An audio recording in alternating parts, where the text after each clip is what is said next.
Добрый день, дорогие друзья! Рад приветствовать вас на канале «Рациональная медицина». Я доктор Вадим, ведущий этого канала. Сегодня мир будоражит одна, единственная, пожалуй, самая актуальная новость. Это новости из Китая – коронавирус. Есть плохая новость и есть хорошая новость. Плохая новость заключается в том, как говорил один мультяшный киногерой, мы все умрем. Хорошая новость заключается в том, что не все, и не сейчас, и не сразу, а то, что отмерено нам природой.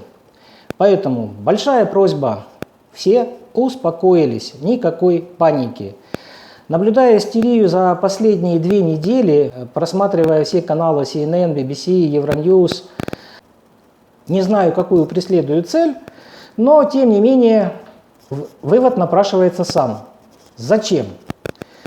Вирусологи из Китая нас ничем не радуют, потому что они открыто говорят: ребят, извините, вакцина будет через год-полтора максимум. Профилактические меры особо сильно никто не освещает. Применяются противоэпидемиологические решения, какие-то методики, карантин вводится, все это как бы хорошо, замечательно.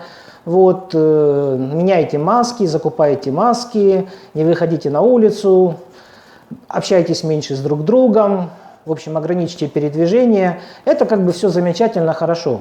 Но что делать людям на самом деле, как им быть? Первое, что нужно понимать для себя, надо разобраться вообще, что такое коронавирус. Они раньше были давно, которые вызывали ту же массу простудных заболеваний. И человечество благополучно жило не 1000 лет вместе с ними и как-то самостоятельно боролись с этими коронавирусами. Появился новый штамм, и возникло как бы 2 теории. Это природный вирус, новая мутация, или это искусственный вирус. По поводу того, что говорят китайские ученые о том, что это природный вирус, напрашивается логический вопрос. А почему именно в наше время этот вирус от летучих мышей передался человеку? Почему? Ответа мы, наверное, не узнаем никогда, либо спустя какое-то время. Вопрос второй. А почему именно только в городе Ухань? Разве на территории Китая, во всех остальных городах с 1,5-миллиардным населением мышей не кушали китайцы? Только в городе Ухань? Почему именно в этом городе?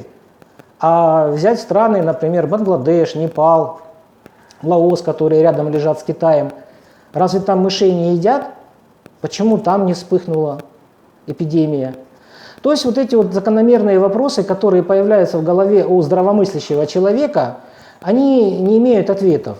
Очевидный вывод, что, скорее всего, вирус, наверное, все-таки искусственного происхождения, и это уже не первая попытка запустить такой вирус в общество.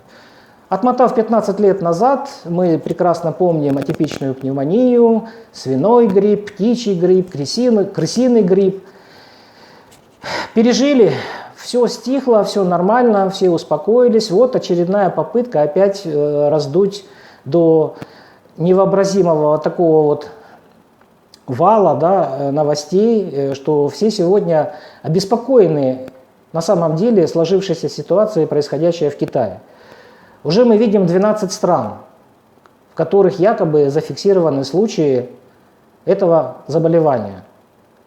Теперь рассуждаем логично и здраво. Тесты, которыми определяют в Китае это данное заболевание, пока обеспечены только эти города. Так они говорят. 12 стран, куда попал уже вирус, официально подтверждено. Это население примерно, почти 1 миллиард, скажем так.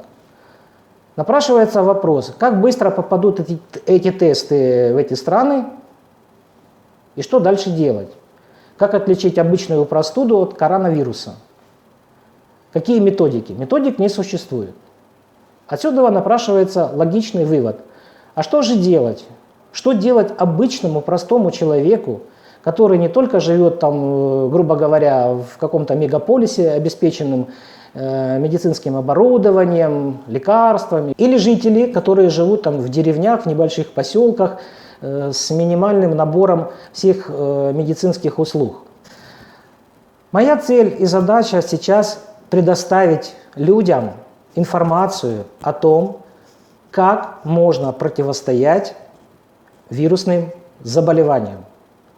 На сегодняшний день, ребят, нашим самым главным форпостом на пути проникновения вирусов является наш иммунитет. Это самый мощный форпост. И вот этот самый форпост, он требует к себе заслуженного и должного уважения. Лет 10 назад был такой проведен эксперимент, я не помню, в одной из европейских стран, дело прошлое, но в памяти он остался. Экспериментаторы, они взяли группу из 30 человек, разбили их на 3 подгруппы по 10 человек. Перед этим взяли они комнату, 10 квадратных метров, по-моему, и завели туда на текущий момент людей болеющих, то есть различными штаммами гриппа, ОРВИ, простудных заболеваний, где в течение часа или 2 эти люди благополучно кашляли, сморкались, чихали. В общем, насыщали эту комнату максимально вирусами, причем каждый своим вирусом, которым он болел на текущий момент. Затем первую группу завели 10 человек в эту комнату, ничего им не объясняли, ничего не говорили, они побыли там 20-30 минут и как бы вывели. Вторую группу, перед тем, как их завести в эту злосчастную комнату, они раздали, по-моему, то ли по 100, то ли по 500 евро, не суть важна, но, в общем, как бы стимулировали их настроение, то есть они зашли туда в хорошем расположении духа. Точно так же они побыли 20 минут и вышли.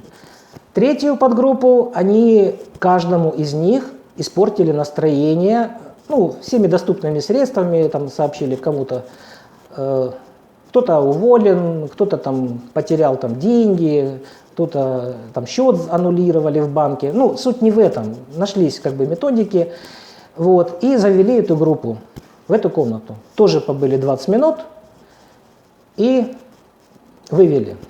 Результаты были интересные. Почему? В первой группе заболело, как ни странно, всего 50%. 20% заболело людей легко переболели, 30% более-менее со средней степенью тяжести. 50% людей вообще не заболели. Во второй группе, которая получила денежную премию, заболело всего 15%, причем они переболели в легкой форме. Из третьей группы заболело 90%, то есть 9 из 10 человек, у которых было испорченное подавленное настроение, заболели от легкой до тяжелой формы простудного заболевания. То есть отсюда напрашивается вывод. Первое, что стимулирует наш иммунитет, это хорошее настроение.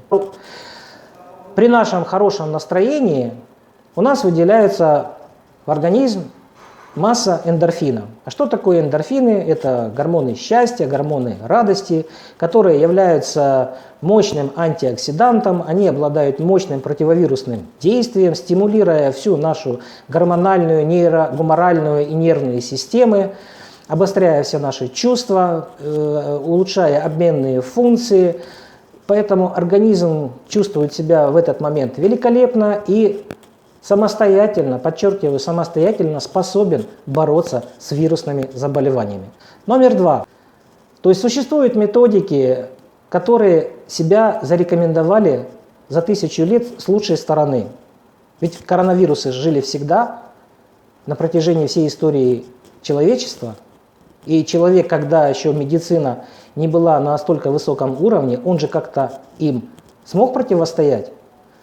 Поэтому никто не отменял использование в еде таких простых вещей, как имбирь, лимон, смородину, малину, калину, витамины группы С, овощи, фрукты. Просто, доступно и не требует никаких финансовых затрат. Аромамасла на основе эфирных масел, ароматерапия. Они обладают антибактерицидным действием, пусть слабо выраженным, но в своем комплексном применении они тоже будут играть какую-то свою определенную роль. Семена черного тмина. Очень мощный иммуномодулятор. Стоит очень дешево. Работает великолепно. Фармация, конечно же, придумала очень много препаратов, которые тоже обладают и противовирусным действием, и иммуномодулирующим действием. Суть не в этом. У нас очень вокруг много инструментов, которые могли бы каждый из вас использовать в домашних условиях. Я не говорю уже о луке, чесноке, да, вот таких вот интересных штуках, которые у нас вообще всегда каждый день под рукой, и мы все это можем использовать. Это в комплексе дает очень мощную, серьезную защиту. Если мы говорим о каких-то превентивных мерах, например, лекарственного происхождения, да, которые можно было бы задействовать, очень хорошие препараты из группы антигумотоксической терапии, там, компании Хель, ингистол, лимфомиазот, галлиум-хель, эхиноцея композитум, коэнзим композитум. Я говорю не для рекламы, я говорю о том, что все эти препараты на самом деле, как профилактическое средство, очень хорошо себя зарекомендовали за многие-многие годы. И европейские врачи достаточно очень хорошо знают эту группу, и в своей практике семейные врачи в той же Германии, Австрии, Италии очень часто используют эти препараты как профилактические средства. Еще один очень хороший момент, и никто его не отменял, но почему-то об этом никто не говорит, это обыкновенная физическая нагрузка, хотя бы по утрам. Гимнастику и зарядку никто не отменял. А что делает гимнастика и зарядка? Она как раз стимулирует лимфатическую систему, усиливает сердцебиение, усиливает обменные функции. Это тоже защита, ребят. Пользуйтесь тем, что у вас есть под руками. Еще раз подчеркиваю, это не требует каких-то огромных финансовых затрат. Вакцину мы увидим не скоро, через 1,5 года, как говорят китайские ученые. А что же до этого времени делать людям, простым людям, которые сидят дома перед телевизором и слушают весь этот информационный мусор? Да, он информирует, но он вызывает у человека депрессию.